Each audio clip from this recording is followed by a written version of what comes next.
The night of January 17, 1991, began like dozens of other tense nights inside Iraq's air defense network.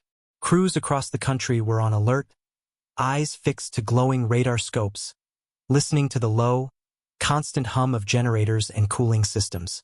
For months, Iraqi planners had studied American air power, preparing for what they believed would be a familiar kind of war. Aircraft would come in fast and loud. Radars would detect them. Missiles would rise to meet them. Losses would be heavy on both sides, but the basic logic of air defense, detection followed by engagement, would still apply. That logic collapsed within the first hour. Shortly after 2:30 in the morning, precision strikes began hitting Baghdad and other strategic targets across Iraq. Power stations went offline. Communications nodes failed. Command bunkers were struck with uncanny accuracy. Yet the radar picture told a completely different story. Early warning radars operating in the very high-frequency and ultra-high-frequency bands showed empty skies. Fire control radars in the centimeter wave bands reported no stable tracks. Engagement radars that should have been flooded with returns saw nothing at all. Operators checked calibrations, reset displays, and confirmed power levels. The systems were functioning exactly as designed. What they showed was absence. Iraq's integrated air defense system was built around Soviet doctrine. Long-range radars detected incoming aircraft hundreds of kilometers away. Targets were handed off to sector command centers, then to missile batteries armed with SA-2, SA-3, and SA-6 surface-to-air missiles. Each layer reinforced the next, backed by thousands of anti-aircraft guns intended to fill the sky with fire. It was a dense, redundant structure meant to wear down even a technologically superior attacker. In theory, it should have forced American aircraft to fly higher, faster, or farther away, degrading accuracy and increasing risk. In practice, the system was being dismantled piece by an aircraft it could not properly see. As the strikes continued, Iraqi commanders faced a problem that doctrine offered no answer for.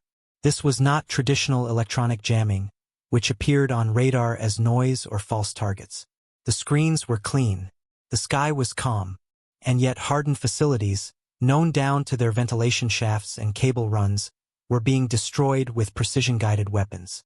Something was penetrating the air defense envelope without triggering the basic sensory organs on which the entire system depended. The first night of the war revealed, in the starkest possible way, that a critical assumption underpinning air defense since the Second World War was no longer true. Detection could no longer be taken for granted. In the hours that followed those first strikes, confusion spread through Iraq's air defense command structure. Reports from individual radar stations conflicted with the physical damage being observed on the ground. Sector operations centers confirmed direct hits on protected facilities while simultaneously reporting no confirmed radar tracks at the times of impact. For commanders trained to think in terms of radar coverage, engagement zones, and missile envelopes, this contradiction was deeply unsettling. The systems were designed to fail noisily, with alarms, clutter, and overload. Instead, they were failing silently. Iraqi operators attempted to adapt using the tools available to them. Radar frequencies were shifted, power levels were increased, and search patterns were widened. Fire control radars briefly illuminated suspected approach corridors in an attempt to provoke a detectable return. These efforts produced nothing usable. When brief, weak returns did appear, they were inconsistent and could not be turned into stable tracks. Missile batteries could not generate firing solutions. Anti-aircraft gun crews, lacking precise cues, were left to fire blind barrages into empty sky.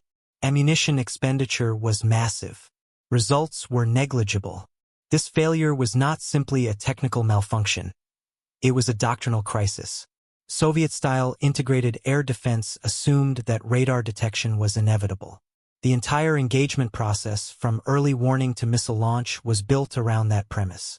Even aircraft employing electronic countermeasures were expected to leave some signature, some distortion, some artifact that could be exploited. What Iraqi crews were experiencing did not resemble jamming. It resembled the absence of a target altogether. From the perspective of the network, the attacker was not slipping through the web. It was bypassing it. Behind the scenes, American planners had anticipated this effect. The opening phase of the air campaign was structured around disabling the enemy's ability to see and coordinate. Command bunkers, communications exchanges, and key radar sites were prioritized, not because they were heavily defended, but because their destruction would amplify confusion throughout the system. The aircraft executing many of these strikes were F-117 stealth attack aircraft, operating at night, subsonic, and without onboard radar. Their routes exploited gaps in coverage and took advantage of the limits imposed by radar physics itself. The result was a compounding failure. Each successful strike reduced the coherence of the Iraqi air defense picture, making subsequent detection even less likely. Even where radars remained physically intact, the loss of command links prevented effective coordination. Batteries acted in isolation, firing without reliable cueing and consuming their own stocks. By the end of the first night, large parts of Iraq's air defense network were still technically operational, yet functionally irrelevant. The war in the air had already taken a decisive turn, not through overwhelming firepower, but through a fundamental mismatch between detection-based defense and an attacker designed specifically to evade detection. To understand why Iraq's radar network failed so completely, it is necessary to look beyond tactics and into the physics that governed air defense at the end of the Cold War. Radar, at its core, depends on energy reflected back to a receiver. Conventional combat aircraft of the 1960s, 70s, and 80s were shaped primarily by aerodynamic efficiency and propulsion requirements. Rounded fuselages, vertical tails, exposed engine faces, and external weapons all created strong radar reflections. Even a small fighter could appear on radar as a large, high-contrast target, especially when illuminated by the short-wavelength, high-frequency radars used for missile guidance. Iraqi air defense relied heavily on these fire control radars operating in the X-band and C-band regions of the electromagnetic spectrum. These frequencies offered the precision needed to guide surface-to-air missiles during the terminal phase of engagement. Against traditional aircraft, they were lethal. Against a platform designed from the outset to defeat radar reflection, they were almost useless. The F-117's design philosophy was not about absorbing radar energy through exotic materials alone. Its primary method of stealth was geometric. Flat, angled surfaces were arranged so that incoming radar waves were scattered away from the source rather than reflected back toward it. This principle had direct consequences for Iraqi defenses. Long-range early warning radars operating at lower frequencies could sometimes sense disturbances that hinted at an anomalous presence. However, these systems lacked the resolution to provide precise altitude, speed, and heading data. At best, they could indicate that something might be within a broad volume of airspace tens of kilometers wide. That information could not be turned into an engagement. To fire a missile, the system still needed a high-frequency lock, and that lock never came. There were attempts to compensate by brute force. Some batteries increased transmitter power in the hope that stronger emissions would produce usable returns. Others tried to create overlapping fields of fire, saturating likely approach corridors. These measures were doctrinally logical but physically ineffective. Increasing power did not meaningfully increase the reflected signal if the airframe redirected that energy away from the receiver. Saturation tactics required cueing that simply did not exist. The mismatch was amplified by the way the F-117 was employed. Missions were planned to avoid predictable routes, with careful attention to terrain, radar coverage, and engagement zones. Aircraft operated alone or in very small numbers, reducing mutual interference and making pattern recognition harder for defenders. Navigation and targeting relied on pre-planned coordinates and external support, not emissions that could be detected or exploited. From the perspective of Iraqi air defense, the attacker was not just difficult to engage. It was conceptually outside the framework the system had been built to handle. What emerged that night was a stark lesson. Air defense systems optimized for detecting and killing traditional aircraft could be rendered ineffective by an aircraft that never presented a usable target in the first place. The problem was not training or courage, and it was not a simple equipment gap. It was a foundational shift in how air power interacted with detection and defense, and Iraq was the first to experience the consequences in combat.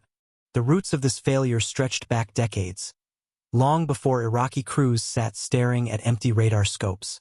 In the late 1970s, the United States began to reassess the survivability of its air power against increasingly dense surface-to-air missile networks.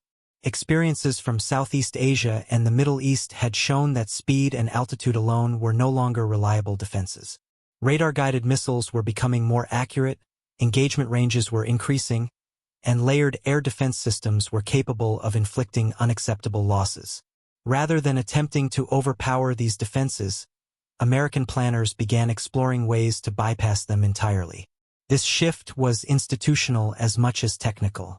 Instead of asking how to jam or suppress every radar in an enemy network, engineers and tacticians focused on reducing the very signals those radars depended on. Advances in computational modeling allowed designers to predict radar reflections with far greater accuracy than before. Shapes could be optimized mathematically, not just aerodynamically. At the same time, digital flight control systems made it possible to fly aircraft that were inherently unstable but offered dramatic advantages in signature reduction. These technologies converged into a new class of combat aircraft whose survivability came from remaining unobserved rather than from speed, armor, or numbers. The F-117 was the first operational expression of this approach. It was not designed to fight its way through defenses or to overwhelm them. It was designed to enter defended airspace quietly, strike specific high-value targets, and leave before the defender could react coherently. This payload was modest, its speed unremarkable, and its maneuverability limited. None of that mattered. What mattered was that it could fly into areas protected by the most lethal surface-to-air missile systems of the era and operate with a level of predictability for the attacker and uncertainty for the defender. During the opening nights of the Gulf War, this concept was validated under combat conditions. F-117 struck command centers, electrical substations, communications hubs, and air defense coordination nodes with a consistency that traditional strike aircraft could not have achieved without heavy losses. Each successful mission further degraded the defender's situational awareness, making subsequent missions easier, not harder. This feedback loop was a hallmark of the new doctrine. Stealth was not just a protective feature. It was a force multiplier that amplified the effectiveness of the entire air campaign. For Iraq, the implications were immediate and severe. The air defense network was being dismantled faster than it could adapt. For other militaries observing the conflict, the implications were strategic. Systems designed around radar dominance and layered engagement were suddenly vulnerable to a class of threats they could not easily counter. Investment priorities, doctrinal assumptions, and long-term force planning were all thrown into question. What had been demonstrated over Baghdad was not simply a successful aircraft, but a new way of thinking about air power, one that prioritized information control and system-level disruption over sheer firepower.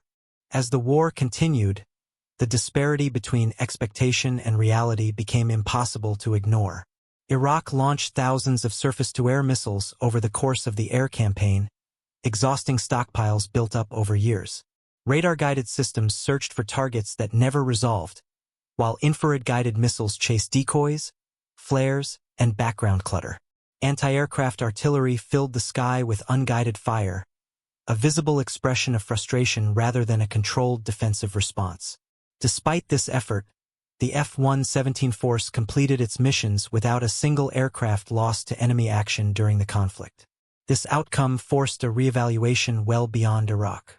Militaries around the world had invested heavily in air defense under the assumption that saturation, redundancy, and layered coverage could eventually overwhelm any attacker. The Gulf War exposed a weakness in that logic. A small number of low-observable aircraft, correctly employed, could neutralize the command and control backbone of a defense network before it had a meaningful chance to respond. Once that backbone was fractured, even intact missile batteries and gun systems became isolated, reacting locally without strategic effect. The doctrinal implications were profound. Air power was no longer constrained to the outer edges of defended airspace during the opening phase of a conflict. Stealth aircraft enabled direct access to the center of an enemy's decision-making system from the very first night. This shifted the emphasis of air campaigns toward paralysis rather than attrition. Instead of gradually degrading defenses through repeated attacks, planners could aim to collapse coherence early, rendering much of the defensive infrastructure irrelevant. There were limits to this transformation, and they were understood even at the time. Stealth did not make aircraft invulnerable. Low-frequency radars could still provide vague indications of presence, and predictable flight paths increased risk.